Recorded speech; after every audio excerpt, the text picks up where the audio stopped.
विद्यार्थियों, कक्षा 11 की भौतिक विज्ञान की आज की क्लास में आप सभी का स्वागत है। पढ़ने पढ़ाने की इस नई विधा में पिछले कक्षा में हम लोगों ने मापन में त्रुटि पढ़ा था।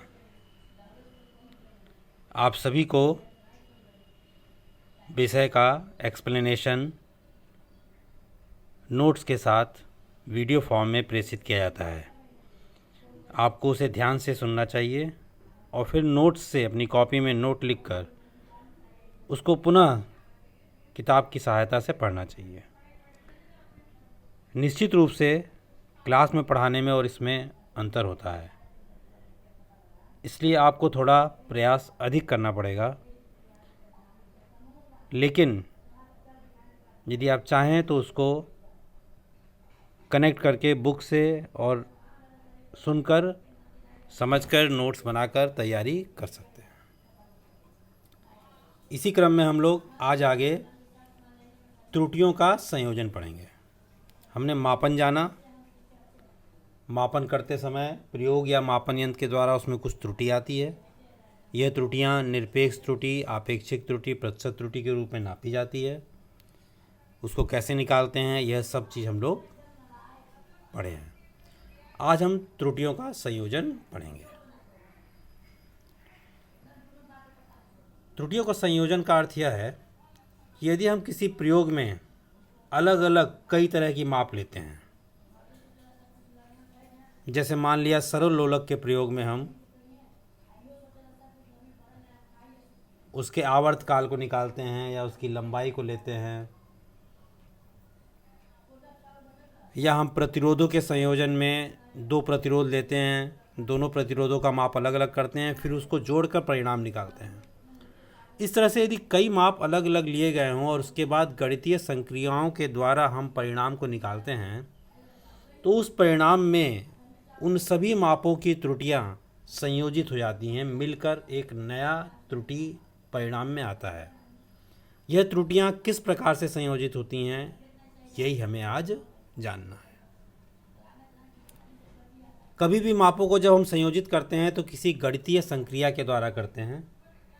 गणितीय संक्रिया का अर्थ होता है या तो हम संकलन करते हैं, व्यवकलन करते हैं, गुणा करते हैं या भाग करते हैं। मतलब 4 प्रकार की गणितीय संक्रिया आप जानते होंगे: एडिशन, सब्ट्रैक्शन, मल्टीप्लिकेशन, डिवीज़न। इन चारों तरह की संक्रियाओं में त्रुटियों का संयोजन किस प्रकार होता है, यह हम निम्नलिखित कार्यविधि में समझेंगे किस तरह से हम इसको करते हैं। आइए सबसे पहले हम देखते हैं किसी संकलन या व्यवकलन की त्रुटि।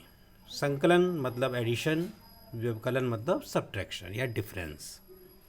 यदि दो भौतिक राशियों में हम दो भौतिक राशियों को माप करते हैं और उनको ऐड करके परिणाम निकालते हैं या उनको सब्ट्रैक्ट करके परिणाम निकालते हैं, तो उसके परिणाम में कितनी त्रुटि आएगी, इन दोनों को हम एक साथ इसलिए लिख दिया गया है यहाँ पर क्योंकि दोनों के जो निष्कर्ष, जो परिणाम निकल के आते हैं वो एक ही जैसे होते हैं।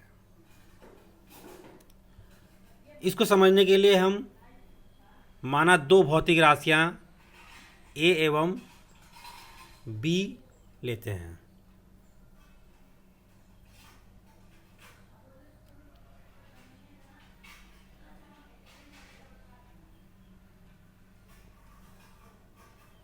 और माना क्रमशः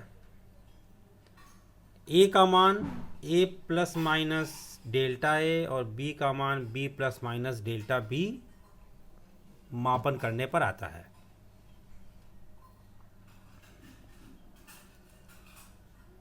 ए प्लस माइनस डेल्टा ए का अर्थ है कि ए में डेल्टा ए की निरपेक्ष त्रुटि है और B plus minus delta B लिखने का मतलब है बी में डेल्टा बी की निरपेक्ष त्रुटि है। तो अर्थात डेल्टा ए तथा डेल्टा बी क्रमशः ए व बी की निरपेक्ष त्रुटि हो जाएगी। अब मान लीजिए हम इन दोनों मापों को संकलन करके एक तीसरा परिणाम निकालते हैं जेड, जहाँ जेड का मान ए प्लस बी है। अब इस जेड में जो त्रुटि होगी डेल्टा जेड, इसका मान हमें ज्ञात करना है।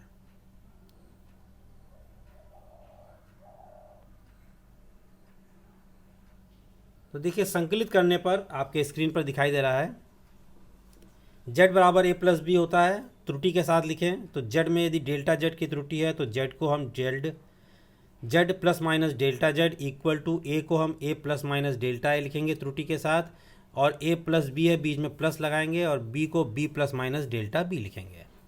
अर्थात z, a और b का मान त्रुटि के साथ हम उपरोक्त समीकरण में रख देते हैं और इसके बाद इसको हम हल कर लेते हैं। हल आपके स्क्रीन पर दिखाई दे रहा है, आप लाइन वाइज देखते चलिए, मैं समझा देता हूँ आपको। z plus minus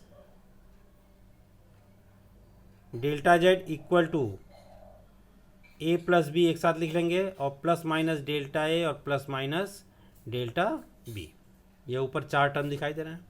a plus B को z लिखा जा सकता है क्योंकि z बराबर a प्लस बी है, ऊपर माना है। इसको z लिखेंगे तो ये इधर वाले z से कैंसिल हो जाएगा और डेल्टा z बराबर क्या आ जाएगा आपका, delta z is equal to plus minus delta a plus minus delta b। अब यहाँ पर यह त्रुटियाँ दोनों प्लस हो सकती हैं, दोनों माइनस हो सकती हैं, एक प्लस और एक माइनस हो सकती है। जिस स्थिति में यह दोनों प्लस होंगी तो भी दोनों त्रुटियाँ जुड़ जाएंगी, जिस स्थिति में दोनों माइनस होंगी उस समय भी ये दोनों त्रुटियाँ जुड़ जाएंगी। नेगेटिव नेगेटिव भी ऐड हो जाएगा, प्लस प्लस रहेगा तो भी ऐड हो जाएगा। यानी कि इस डेल्टा z की जो अधिकतम संभावित त्रुटि है वो क्या होगी, इन दोनों का योग होगी।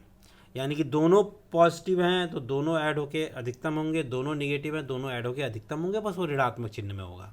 यानी कि अधिकतम संभावित त्रुटि यदि देखी जाए तो डेल्टा z बराबर क्या हो जाएगा, delta a plus delta b, क्योंकि एक प्लस एक माइनस होगा तो त्रुटि कम होगी। हम त्रुटि का अधिकतम संभावित मान ही लिया करते हैं और साधारणतः त्रुटि को, अधिकतम संभावित त्रुटि को ही हम त्रुटि का मान कहते हैं। तो यहाँ पर डेल्टा z बराबर delta a plus delta b आ गया। यह निष्कर्ष निकल के आया, यानी कि z में निरपेक्ष त्रुटि a की निरपेक्ष त्रुटि और b की निरपेक्ष त्रुटि के योग के बराबर है। अब यही चीज़ हम यदि व्यवकलन में देखें तो व्यवकलित करने पर z बराबर a माइनस बी होगा। इसको भी हम उसी तरह से हल करते हैं, z plus minus delta z, a plus minus delta a minus b plus minus delta b।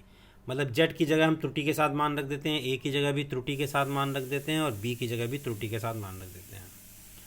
तो z plus minus delta z बराबर, इसको हल करेंगे तो a माइनस b एक साथ लिखा जा सकता है और प्लस माइनस डेल्टा a बचेगा और यहाँ माइनस अंदर ले आएंगे तो प्लस माइनस हो जाएगा, माइनस प्लस हो जाएगा, बात वही रहेगी, फिर प्लस माइनस डेल्टा बी ही रहेगा। मतलब यहाँ पर यह माइनस साइन है, इसको यहाँ मल्टीप्लाई करेंगे तो प्लस माइनस है तो माइनस प्लस एक ही बात रहेगी, प्लस माइनस डेल्टा बी आ जाएगा। फिर यहाँ पर वही करेंगे हम, a माइनस बी की जगह z लिखेंगे, इधर z से कैंसिल कर देंगे, डेल्टा z का मान पुनः वही आ जाएगा और उसकी अधिकतम संभावित त्रुटि भी पुनः डेल्टा z बराबर delta a plus delta b आ जाएगी। यानी कि संकलन में या व्यवकलन में दोनों स्थितियों में z की निरपेक्ष त्रुटि दोनों मापित राशियों की निरपेक्ष त्रुटि के योग के बराबर होता है।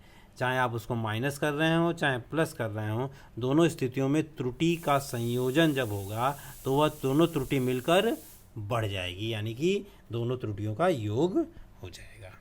इससे क्या निष्कर्ष निकलता है, इससे निष्कर्ष निकलता है, देखिए आपके स्क्रीन पर लिखा हुआ है निष्कर्ष, जब दो राशियों को संकलित या व्यवकलित किया जाता है तो अंतिम परिणाम में निरपेक्ष त्रुटि उन राशियों की निरपेक्ष त्रुटि के योग के बराबर होता है। यानी कि त्रुटियों में संयोजन में एडिशन और सब्ट्रैक्शन जब करेंगे तो जब हम दो मापित राशियों को मापें और उसमें जो त्रुटि आए और उन दोनों को जोड़कर या दोनों को घटाकर जो मान निकालते हैं उसकी निरपेक्ष त्रुटि, ध्यान दीजिएगा, निरपेक्ष त्रुटि दोनों की निरपेक्ष त्रुटि के योग के बराबर होता है। यानी कि संयोजन में हम निरपेक्ष त्रुटि का फॉर्मूला लगाएंगे, यदि हमें प्रतिशत या अपेक्षिक निकालनी है तो इसको निकालने के बाद वो निकालेंगे। ऐसा नहीं कि अपेक्षिक त्रुटि आपको दिए तो जोड़ देंगे, इसमें दिया है निरपेक्ष त्रुटियों के योग के बराबर होता है उसका निरपेक्ष त्रुटि। उदाहरण देखिए, हमने एक क्वेश्चन आपको उदाहरण में दिया है, किसी तापमापी द्वारा मापे गए दो पिंडों के ताप क्रमशः T1 is equal to 20 degree Celsius plus minus 0.5 degree Celsius. इसका अर्थ है उसका मान 20 है और उसमें निरपेक्ष त्रुटि 0.5 की है। दूसरा तापमान दिया है 50 degree Celsius plus minus 0.5 degree Celsius, इसमें मान 50 डिग्री सेल्सियस है और उसमें निरपेक्ष त्रुटि 0.5 है। कहता है इन पिंडों का तापांतर तथा उसमें आई त्रुटि परिकलित कीजिए। तापांतर पहले निकालेंगे, देखिए टी डैश बराबर T2 माइनस T1, T1 होगा T2 माइनस T1, यहाँ T2 माइनस T2 लिखा हुआ है, इसको आप T1 कर लेंगे। T2 माइनस T1 दोनों का अंतर निकाला 50 माइनस 20, 50 है और दूसरा 20 है। 50 माइनस 20 30 डिग्री सेल्सियस आ गया। दोनों की निरपेक्ष त्रुटि, तो परिणाम में निरपेक्ष त्रुटि क्या होगी? ऊपर के निष्कर्ष के अनुसार जो परिणाम की निरपेक्ष त्रुटि होती है दोनों के निरपेक्ष त्रुटियों के योग के बराबर होती है, चाहे हम व्यवकलन कर रहे हों चाहे हम संकलन कर रहे हों। तो 0.5 दोनों क्या हो जाएगा? ऐड हो जाएगा, 1 डिग्री सेल्सियस आ जाएगा। अतः इसके तापांतर का परिणाम क्या हो जाएगा? 30 डिग्री सेल्सियस प्लस माइनस इसकी निरपेक्ष त्रुटि 1 डिग्री सेल्सियस। इस तरह से हम संकलन तथा व्यवकलन में त्रुटियों का संयोजन करते हैं। अब दूसरी दो संक्रियाएं हैं हमारी गुणनफल तथा भागफल में त्रुटि। आइए इसको समझते हैं। गुणनफल तथा भागफल में त्रुटि बिल्कुल उसी प्रकार से हमें हल करते चलना है। हम पहले उसका संयोजन लिखेंगे, फिर उसमें त्रुटि के साथ मान रखेंगे और उसको मैथमेटिकल कैलकुलेशंस के साथ हम हल करते चले जाएंगे। हल आपके पास रहेगा नोट्स में, आप इसको बार बार पढ़कर हल को समझ सकते हैं। जनरल कैलकुलेशन है केवल, ठीक है। जो मेन समझने वाली चीज़ है उसको किस तरह से शुरू करना है, उसके बाद कैलकुलेशन आप करते जाइए। जहाँ कैलकुलेशन ना समझ में आए आप कभी भी अगले लेक्चर में या जब भी आप इसको पूछ सकते हैं। आइए हम समझते हैं गुणनफल या भागफल की त्रुटि। देखिए गुणनफल पहले लेते हैं, z is equal to A into B. A भी लिखा है मतलब ए इंटू बी। त्रुटि के साथ मान रख देते हैं z plus minus delta z equal to A plus minus delta A into B plus minus delta B, जैसे रखते आए हैं पहले। अब इसको मल्टीप्लाई करके एक्सपेंड कर लेते हैं। हर टर्म का हर टर्म से मल्टीप्लाई होगा। दोनों टर्म दो टर्म है, दोनों में मल्टीप्लाई करेंगे, ये 4 टर्म आएगी। नीचे जो लिखी हुई है मैं पढ़ दे रहा हूँ, z plus minus delta z equal to A B plus minus B delta A plus minus A delta B plus minus delta A into delta B. अब हम बाएं पक्ष को z से भाग कर दें और दाएं पक्ष को ए बी से भाग कर दें। ये z और ए बी एक ही चीज़ है, इसलिए दोनों तरफ, एक तरफ हम z से और एक तरफ हम ए बी से भाग कर रहे हैं, तो इससे समीकरण पे कोई फर्क नहीं पड़ेगा। इधर z से भाग करेंगे तो z बटा z यहाँ 1 हो जाएगा। डेल्टा z अपॉन z भाग करेंगे तो डेल्टा z अपॉन z हो जाएगा। यहाँ A B upon A B करेंगे तो 1 हो जाएगा। यहाँ ए बी करेंगे तो b कट जाएगा, डेल्टा ए अपॉन ए आ जाएगा, डेल्टा बी अपॉन बी आ जाएगा, यहाँ ए बी नीचे आ जाएगा। आप हल करके देख सकते हैं, इतना हल आप कर सकते हैं। अब यहाँ पर एक टर्म है, यह delta A into delta B. क्योंकि डेल्टा ए तथा डेल्टा बी का मान बहुत छोटा होता है तो उनके गुणनफल जो होते हैं वो और छोटे हो जाते हैं। जैसे 0.1 गुणा करेंगे तो कितना आएगा? 0.01, यानी कि दो छोटे मानों का गुणनफल और छोटा हो जाता है।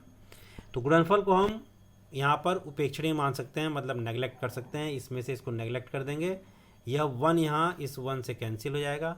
प्राप्त क्या होगा आपको? प्राप्त हो जाएगा आपको delta z upon z is equal to plus minus delta A upon A plus minus delta B upon B. यहाँ पर फिर वही स्थिति बनेगी, दोनों प्लस हैं और दोनों माइनस हैं तो जुड़ जाएंगे, एक प्लस एक माइनस से तो कम हो जाएंगे। जो संभावित अधिकतम त्रुटि होगी वो दोनों का योग होगी किसी भी स्थिति में। तो अतः अधिकतम आपेक्षिक त्रुटि, ध्यान दीजिएगा, इससे पहले हमने निरपेक्ष त्रुटि के टर्म में आया था हमारा मान। यहाँ जो हमारा मान आ रहा है वो आपेक्षिक त्रुटि के टर्म में आ रहा है, डेल्टा z अपॉन z। यानी कि अधिकतम आपेक्षिक त्रुटि जो z की होगी वो दोनों a और b के आपेक्षिक त्रुटियों के योग के बराबर हो जाएगी। यहाँ पर आपको बॉक्स में दिखाई दे रहा है delta z upon z is equal to delta a upon a plus delta b upon b। यदि 100 से मल्टीप्लाई कर दें दोनों तरफ, तीनों टर्म में, तो प्रतिशत त्रुटि के लिए भी ये सूत्र हो जाएगा। यानी कि z की प्रतिशत त्रुटि बराबर a की प्रतिशत त्रुटि प्लस b की प्रतिशत त्रुटि। यही हाल हम z बराबर a बटा b के लिए यानी कि भागफल के लिए भी कर लेते हैं। भागफल में भी परिणाम यही आता है। इसका कैलकुलेशन भी आप देखकर समझेंगे, हर एक स्टेप हल किया हुआ है, आप नोट्स में समझेंगे। ठीक है, मैं एक बार आपको थोड़ा सा एक्सप्लेन कर देता हूँ। इसमें बिल्कुल गणितीय कैलकुलेशन करनी है आपको, वो कैलकुलेशन आप करते जाएंगे। जेड बराबर ए प्लस बी, हम त्रुटि के साथ मान रख देते हैं Z plus minus delta Z, A plus minus delta A upon B plus minus delta B. ठीक, यहाँ पर ऊपर ए कॉमन ले लेते हैं, कॉमन दिखाई दे रहा है, नीचे बी कॉमन ले लेते हैं। 1 plus minus delta A upon A अंदर बचेगा, 1 plus minus delta B upon B नीचे बचेगा। अब यहाँ पर ए अपॉन बी आ गया, इधर जेड आ गया, इधर हम जेड से भाग करेंगे तो जेड अपॉन जेड कट के 1 हो जाएगा। यहाँ जेड अपॉन जेड करेंगे तो कट के यहाँ 1 आ जाएगा। यहाँ डेल्टा जेड अपॉन जेड आ जाएगा, ए बी से ए बी यहाँ कैंसिल हो जाएगा। 1 plus minus delta A upon ए रहेगा, यहाँ ए बी तो कैंसिल हो गया, ए अपॉन बी, ए अपॉन बी से भाग देंगे तो ए अपॉन बी कैंसिल हो जाएगा। अब यहाँ 1 प्लस माइनस डेल्टा बी, इसको ऊपर ले जाएंगे जब, तो इसकी पावर -1 हो जाएगी, तो यहाँ पावर क्या हो जाएगी -1। यहाँ हम एक सूत्र लगा देते हैं गणित का, 1 प्लस एक्स की पावर n बराबर 1 प्लस एन एक्स होता है। ये एक बाइनोमियल प्रमेय है, यहाँ पर आप इसको याद कर सकते हैं या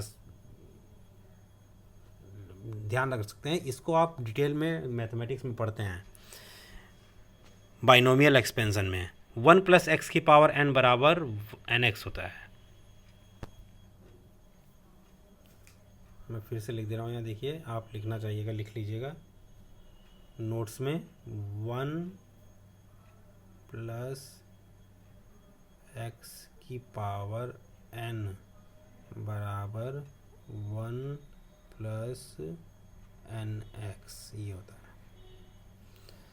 अब यहाँ पर -1 है, 1 plus minus delta B upon -1 ऊपर पावर हो गई है। इस -1 को अंदर यहाँ पर लिखेंगे जहाँ n लिखा गया है यहाँ पर, तो यह -1 हम यहाँ जब लिखेंगे तो यह -1 क्या करेगा, प्लस को माइनस कर देगा, माइनस को प्लस कर देगा, प्लस माइनस दोनों है तो बात वही रहेगी। अब इसके बाद हम इसको क्या कर लेंगे, मल्टीप्लाई कर लेंगे सबको। 1 इंटू 1 1 आएगा, delta A upon A into 1 ये आएगा, delta B upon B into 1 ये आएगा, और इन दोनों को मल्टीप्लाई करेंगे तो ये टर्म आएगी। और फिर यहाँ पर delta A into delta B वाला टर्म हम क्या कर देंगे, नेगलेक्ट कर देंगे। और नेगलेक्ट करने पर परिणाम हमारा पुनः वही आ जाएगा जो गुणनफल में आया था, यानी कि delta Z upon Z is equal to plus minus delta A upon A plus minus delta B upon B. यानी कि जो परिणाम गुणनफल में आया वही परिणाम भागफल में आया। इसलिए हम इससे निष्कर्ष निकालते हैं कि जब दो राशियों को गुणा या भाग किया जाता है तो प्राप्त परिणाम में आपेक्षिक त्रुटि, और इसी में 100 से गुणा कर देंगे तो यही प्रतिशत त्रुटि भी हो जाएगी। Delta Z upon Z into 100, delta A upon A into 100 plus delta B upon B into 100। तो प्रतिशत त्रुटि कहिए चाहे आपेक्षिक त्रुटि कहिए, एक ही बात है। जब दो राशियों को गुणा या भाग किया जाता है तो प्राप्त परिणाम में आपेक्षिक त्रुटि अथवा प्रतिशत त्रुटि उन गुणकों एवं भाजकों में आपेक्षिक त्रुटि के योग के बराबर होता है। पहले वाले में निरपेक्ष त्रुटि के टर्म में आया था परिणाम, यहाँ पर आपेक्षिक त्रुटि या प्रतिशत त्रुटि के टर्म में आया है। उदाहरण के तौर पर यहाँ एक उदाहरण दिया जा रहा है, r is equal to V upon I. v का मान दिया है निरपेक्ष त्रुटि के साथ, i का मान दिया है निरपेक्ष त्रुटि के साथ। 100 प्लस माइनस 5, 10 प्लस माइनस 0.2। अब ऊपर वाले सूत्र से हम देखें, v बटा आई है तो भागफल का सूत्र लगाएंगे। भागफल में क्या था, delta Z upon Z is equal to delta A upon A plus delta B upon B. तो यहाँ पे क्या हो जाएगा, delta R upon R is equal to delta V upon B plus delta I upon I, यह आ जाएगा आपका। अब यहाँ पर हम मान रख देते हैं, डेल्टा बी का मान 5 है, 5/100, और आई का मान, डेल्टा आई का मान 0.2 है और आई का मान 10 है, 0.2/10। 100 से गुणा कर देते हैं, प्रतिशत त्रुटि निकालने के लिए कह रहा है। डेल्टा आर बटा आर गुणे 100, 5/100 गुणे 100, 0.2/10 गुणे 100। इसको हल करेंगे तो डेल्टा आर बटा आर गुणे 100 बराबर, यहाँ 5 आएगा और यहाँ 2 आएगा, 5 + 2 मतलब 7% इसका उत्तर हो जाएगा। तो यह इस तरह से हम गुणनफल या भागफल में प्रतिशत त्रुटि निकाल लेते हैं। एक और हमारी संक्रिया होती है घातों के प्रकरण में त्रुटि। यदि z बराबर a की घात 2 है तो घातों का मतलब या तो गुणनफल होता है या फिर भागफल होता है। तो a की पावर 2 का मतलब क्या हो जाएगा, a इंटू ए। तो a इंटू ए हो जाएगा तो हम वही गुणनफल वाला सूत्र लगा देंगे, डेल्टा जेड अपॉन जेड बराबर delta A upon A plus delta A upon ए, दोनों को ऐड करेंगे यहाँ 2 आ जाएगा। यानी कि यदि इसकी पावर 2 है तो इसकी आपेक्षिक त्रुटि जेड की ए की आपेक्षिक त्रुटि के 2 गुना हो जाती है। पावर 3 है तो 3 गुना हो जाएगी, पावर के है तो के गुना हो जाएगी। यह भागफल में हो चाहे गुणनफल में हो, हर स्थिति में वो के गुना होगी। जैसे हम इसका व्यापकीकरण करें तो जेड बराबर यदि ए की पावर पी, बी की पावर क्यू और सी की पावर आर है, तो ए की पावर पी है तो डेल्टा ए की त्रुटि पी गुना हो गई, बी की त्रुटि क्यू गुना हो गई, सी पे पावर आर है तो सी की त्रुटि आर गुना हो गई। गुणनफल हो चाहे भागफल हो, हमें आपेक्षिक त्रुटियों को जोड़ना है तो डेल्टा जेड बटा जेड बराबर क्या हो जाता है, पी इंटू डेल्टा ए बटा A plus Q into delta B बटा B plus R into delta C बटा सी। और इससे निष्कर्ष निकलता है किसी भौतिक राशि जिस पर के घात चढ़ाई गई हो उसकी आपेक्षिक त्रुटि व्यक्तिगत राशि की आपेक्षिक त्रुटि की के गुना हो जाती है। बच्चों, यह त्रुटियों का संयोजन था। मापित राशियों में त्रुटियों को हम कैसे संयोजित करते हैं और उसका यह फॉर्मूला था। इस पर आप आधारित न्यूमेरिकल्स कर सकते हैं। पढ़िए इसको, नोट्स बना लीजिए और आगे आने वाले समय में हो सकता है कुछ क्लासेज आपकी जूम ऐप पर भी ली जाएं, तो इसलिए आप सभी छात्र जूम ऐप अपने मोबाइल में डाउनलोड कर लें। डाउनलोड करने के बाद देख लिया जाता है कितने छात्रों ने डाउनलोड कर लिया। उसके बाद कुछ समस्या के समाधान आपको उस जूम ऐप पर ऑनलाइन भी किए जाएंगे। धन्यवाद।